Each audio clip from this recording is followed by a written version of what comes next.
They think they've been around for years, and they're documenting what's going on Earth. For what reason, I don't know. And when I came in on this thing, I had my trigger depressed, ready to shoot, and it just took off. But I knew now, like I said, that this was not an ordinary airplane.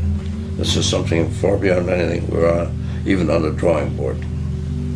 Mach 10. No way. I'm sure that the Russians have incidents like this. I'm sure that others. I know that have been reported from Peru and Argentina and other countries, and even Iran had one that they talked about. So you know this is too universal to be a singular incident. This is just one of many. If there is a reason for closing it and putting it secret, it's because they're afraid that people will panic, because they're afraid of aliens and the War of the Worlds and things like that. I don't think that's the case, because I don't see any hostile intent in anything they've done so far. Britain's Ministry of Defense has released 4,500 declassified pages of UFO sightings in British airspace. Beginning on page 295, the Milton Torres order to shoot down a UFO is finally verified after 52 years of silence. Retired Major Dr. Milton Torres, Ph.D., U.S. Air Force top jet fighter pilot, decorated Vietnam hero, and professor of civil engineering, is the only person in the world known to have been ordered to shoot down a UFO. This is his story. This is a model of my F-86D in England with all the same markings that I had in England, with the checkerboard squadron that was in with the Queen. And this was the 86D with a radome here, and the rocket pod is here holding 24 rockets, and that's what I was supposed to shoot down the UFO with. And this is my favorite airplane. When I first came to Manston, the first thing we had to do was to, quote, transition to the new airplane. Well, I was already transitioned. I was trained at Perrin Air Force Base in Texas, which did nothing but train F-86D pilots. Okay, when I got there, we had everybody in the squadron had to get up to speed at the same level. We fired rocketry at Tripoli. We did all kinds of things. Once we finally knew what we were doing, so they say, they put us on alert. That we had to take a share of the alert. This is for the RAF and the USAF, depending on which airplanes were on duty. We would be on alert, waiting to be scrambled. Now the scrambles usually were nothing more than some airliner that was lost, or somebody up there that was in trouble, and they wanted us to come up and lead them in. That's usually what happened. When I got this scramble, this is a different story. We were at the end of the runway in our alert shack, waiting for a scramble order, and I got it. It was somewhere near midnight. I don't remember the exact time, but it was very close to midnight. I scrambled, we got into the airplane and took off. The minute I took off, I checked into the GCI site, which was given to me when I took off. And GCI advised me, pick up a heading of 120 and go gate, which I was already at gate, which means going to afterburner all the way. The soup was so thick, you couldn't see any lights, you couldn't see anything. It was a set of clouds that went from the ground up to 32,000 feet, and I couldn't see a thing. It was one of these pea soup fogs that they had in England at the time. And during these pea soup fogs, this is when they were burning coal mostly in England, and therefore the fogs were really tough.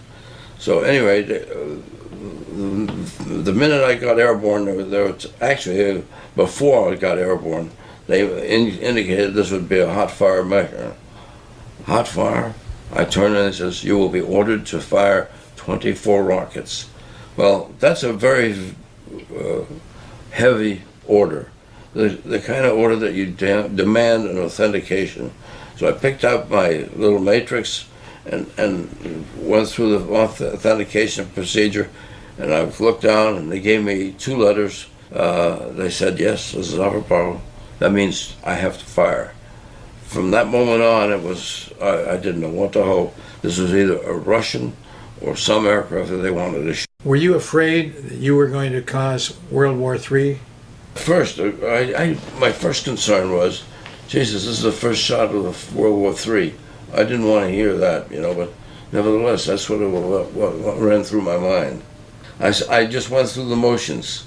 I was ordered to fire on this machine, and I was going to fire on it. I was going to salvo rockets, 24. That was my orders, 24 rockets. That's the whole load of shot. So, as far as I was concerned, that was my orders, and that's all I was going to do. And being a good fighter pilot, I thought anyway, I'm going to obey my orders. And just salute and say, yes, sir, and proceed ahead. I had no idea what it was. So we continued on the mission. I selected the rockets. I was ready to go. They advised me to turn on a heading. There'd be a firing. We actually made what they call an intern vector. So that means my wingman was about 5 miles behind me. We would turn on the same vector, and we would come into this, whatever it was, bomber or whatever. They advised me, look on your port side at about 15 miles, that's where it's at. Sure enough, there it was. As big, as I said before, as big as an aircraft carrier as far as the blip was concerned. It was an easy lock on, very easy. My radar was telling me that I got about 200 knot overtake on him, over what he was going, and I was going at Mach 0.92, and being Mach 1 would be around 750. We couldn't go that fast. At any rate, I had a solid lock, and now came in the target, and it gives you a circle on the radar, and in that circle, they have another little circle, and it has the jizzle band. The jizzle band is the band you see on the radar when it goes round and round, except in our case it was held still because I was locked on. Anyway, as I was going in, I looked up there, my overtake was holding at about 250 to 300 knots, somewhere in that neighborhood, closure rate. And then all of a sudden, I got that started to shrink. This means I'm going to tell him. I said, Judy, which means to them that I've got the complete intercept on my own. I'm ready to fire. I pulled the trigger, and nothing happened. But it was coming in, and just about 2 or 3 seconds to go. It's supposed to go into a flat line, where I just put the dot on the line, and the radar takes over all computations and fires the missiles if I have it depressed. Well, that didn't happen. Next thing I know, I look up, I see the jizzle band was in center, and this blip was going straight north, straight away from me, and away from me, and it was going at I estimate Mach 10, because it was so fast. And the RAF told me this time that we've lost our target. He went off our radar completely, and we have a 250-mile scope, and he's gone. And I said, well, he's gone with me too. He's out of range. I'm returning and going home. So I did, and they vectored me to home plate. At any rate, that's when they told me that call me on the landline, and I got the rest of the information on the landline. Then they told me that the British were sending somebody down from London to debrief me, and that's all that happened that day. I landed, went home. The next morning I went to work, and this guy, the spook, comes in, and Ron Kane brings him to me, and I have no idea who he was or what. Anyway, he flashed a card that wasn't national security, but it was an official government bag.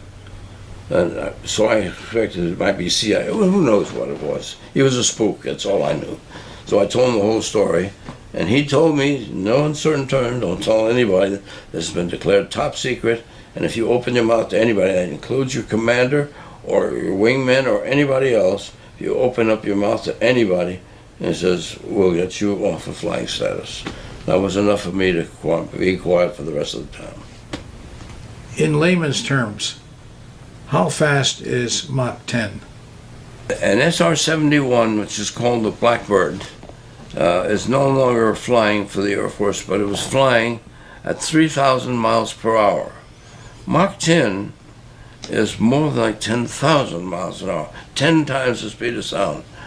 My Blackbird couldn't fly that, and nothing on the drawing board that we've got now can fly that, except maybe the shuttle as it goes through the atmosphere. So those airplanes, those missiles, would go very high speeds, but not like this one, because this UFO was able to stop and orbit over the ground, come from great speeds to a sudden stop that would kill us. With inertia, we would be strained to the straps, so to speak, with that kind of speed. Yet it could accelerate to 10,000 in no time at all. So this means it's something beyond our propulsion systems. Now, I can imagine in the future that they have magnetic propulsion systems based on gravitation of spheres, such as Jupiter and Venus and Mars and what have you. But we don't have that system yet until we're able to harness the gravitational pull. We won't be able to do that. These people are doing something with their propulsion system that we haven't been able to do as yet. That doesn't mean we won't. We probably will. They're ready to go on. But Mach 10 is extremely high speed. Listen, I don't know what this alien spacecraft is made of. The last I heard, it was very light. However, we don't have the materials at this time, but we will have, because in the case of the SR-71, those materials were not together. They would leak fuel all the time, and the only thing you had to do is turn the engines on, and then everything. When you go those speeds, those plates would seal itself, and that's beyond us, beyond anything we're doing yet, except for I don't know about Mach 10. I don't know what Mach they're going to be able to go to. I don't even guess anymore. But it means it takes a lot of good engineering.